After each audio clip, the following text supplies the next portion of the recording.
Hey everyone! I'm recording a new video on how to sign up sa Google Ads. Let me share my screen. Start tayo from scratch. To sign up for Google Ads, balik tayo sa pinakauna. Let's see, go to ads.google.com. Then, click Start Now. Kailangan natin mag-create ng account. If meron ka ng existing Google account, pwedeng yun na yung gamitin mo. Pero for this, kasi nagamit ko na lahat ng Google account ko, so magka-create lang ako ng email address. Kasi yung email address na yun din yung gagamitin for Google Ads account. So, remember na itong Google ad account na to is for your testing lang. Kasi typically, yung mga client, meron na silang sarili nilang Google Ads account or typically, tutulungan mo lang siyang mag-set up ng Google Ads account. Hindi yung account mo ang gagamitin mo para mag-run ng campaign. Never kong ginagawa yon for clients na yung account ko ang gagamitin. Kasi may verification na si Google, may advertiser verification na si Google ngayon. Kaya hindi pwedeng yung account mo. Okay? Pause ko lang, magsa-sign up lang ako ng email, then puproceed tayo dun sa pag-create ng account. Ayan, tapos na ako mag-sign up ng account. Rather than continue, piliin ko yung not now.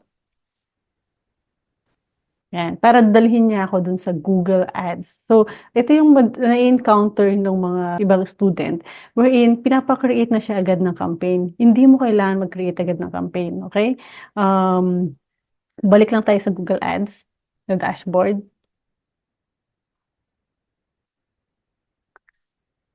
Mhm.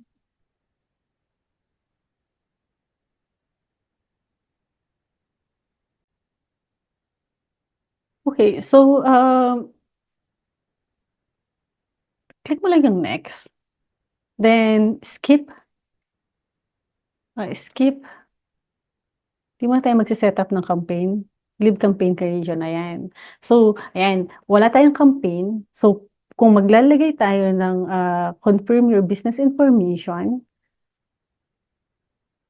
maglalagay tayo ng mga information about your business. Like, ito na yung part na ilalagay mo yung credit card mo at saka yung information about your business. Okay, so billing country, time zone. So, okay lang to kasi yung sineset up ko is nasa Canada. Then, maglalagay ako ng payment info. Itong thing pala, I think this is something, pagka yung client na makukuha ninyo, never pa siyang nag-Google Ads, wala siyang Google Ads account, no?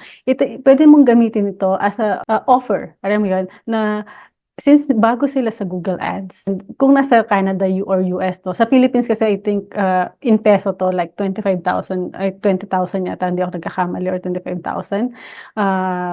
Pero kung, say for example sa US to, pwede mo sabihin sa kanila na, okay, since bago ka, na mag-advertise, once nakapag-spend ka na ng $600, Google is going to give you $600 credit na magagamit mo pag nakapag-spend ka na by February 2024. Nagbabago to depende kung kailan ka nag-sign up. Kung makakapag-spend ka within 2 months na 600, bibigyan ka niya ng free credit. So, ganun siya.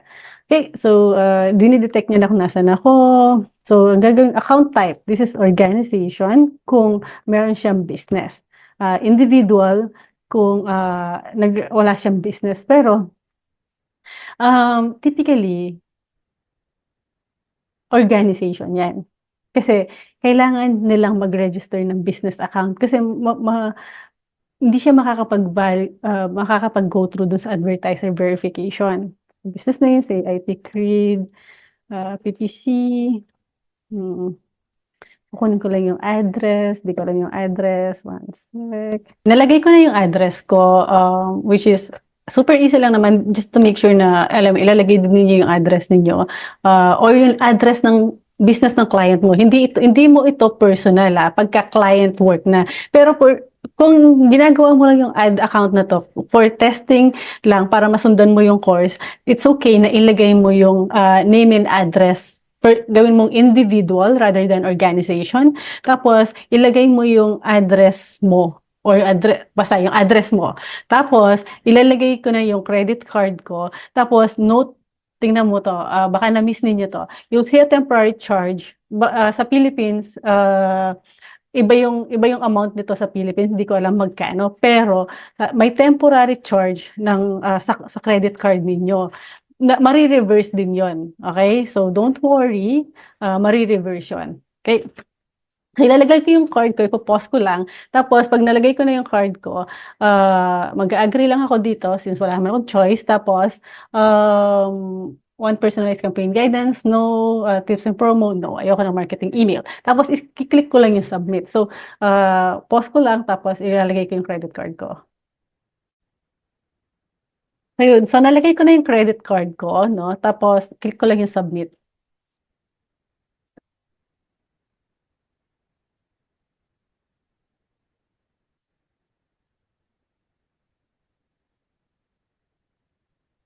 Ayan, so tapos na akong maglagay ng billing, so meron na akong account. So ito yung bagong dashboard ni Google. Okay? So ganito yung magiging itsura niya. So tingnan mo lang yung appearance, pwede mong, doon sa mga previous videos ko, ginagamit ko yung previous design. So kung ito yung nakikita ninyo, so tingnan na, dito mo makikita, dito sa, let's walk through tayo. So, okay, ito yung, pag meron ka ng campaign, dito mo makikita yung mga campaign mo, lahat ng campaign mo. So ngayon, tapos to status enabled or paused, may ibang pwedeng all para lahat ng campaign mo, enabled, pause, remove, or mga enabled lang, or both enabled and pause, kung gusto mo makita. Dito naman, kung gusto mo makita yung campaign types. So, pag madami ka ng campaign, actually, magkakaroon ka dito, all search campaigns, display campaigns, mga ganon. So, right now, all campaign types pa lang siya kasi wala ka pang ibang campaign. So, mag-create ka ng view. Wag na muna yun. Maguguluhan lang kayo. So, dito lang muna tayo sa default view. Okay? Then, so filter, ayan. So, kung gusto nga, yung kanina nga, enabled ba or pause. So, ayan. Tapos, tingnan natin yung all. Ayan. Okay? Then, kung comfortable kayo dito sa setup na to, gusto ninyo to, it's okay na mag-stay kayo dito, okay? Tapos, ito filter lang to nung para filter ng data. So, then, ito, sorry, kanina, biglang lumitaw to, no? Kasi nakaselect yung campaigns. Yun lang yun. Kaya biglang lumitaw to. Kasi ito yung nakaselect na default. And pwede mo din siyang i-hide dun sa, ayan, dun sa hamburger icon. Okay, tapos, I think, ang kailangan mo lang munang matutunan dito is mag-create ng campaign. Ito yung part ng new campaign. Okay? Or kung gusto mong bumalik dun sa old appearance, gawin mo yung use previous design. Kasi, I don't like the new look and feel.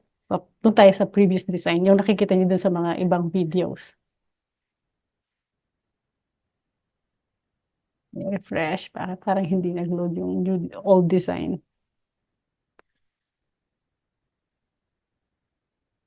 Okay, dismiss. Okay. Well, wala akong masyadong makitang difference ng old and new design.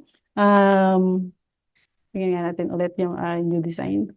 I see. Mas iba nga yung itsura, pero kind of the same. Nilagay nila dito yung ibang mga menu items. Right? See. Okay. Balik tayo sa previous design.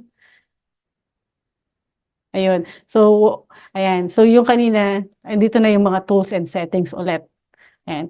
So, I would recommend na dun muna kayo sa old design para masundan ninyo yung dun sa ibang videos. Okay? Okay, ito na yung susunod na gagawin ninyo is mag-create ng new campaign.